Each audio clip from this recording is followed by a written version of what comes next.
Aké máte možnosti, ak bolo vaše predkupné právo porušené?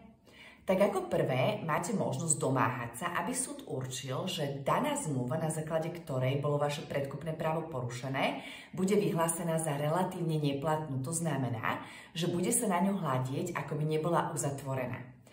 Pre vás to znamená, že vlastne spoluvlastnícky podiel nadobudne alebo sa prevedie naspäť na tú osobu, ktorá vaše predkupné právo porušila, čiže na pôvodného spoluvlastníka. Ako druhé, vy sa môžete domáhať aj toho, aby súd určil nadobúdateľovi spoluvlastníckeho podielu, aby tento previedol jeho spoluvlastnícky podiel nadobudnutý na vás naspäť za rovnakých podmienok, za akých ich nadobudol tieto spoluvlastnícke podiely.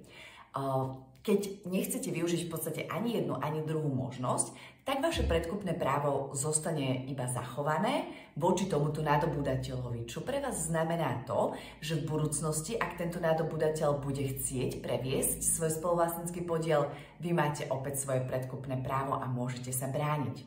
Ak vám môžeme pomôcť bránením vášho predkupného práva, v ktoromkoľvek z týchto prípadov, neváhajte sa na nás obrátiť, príďte k nám na konzultáciu. Tešíme sa na vás.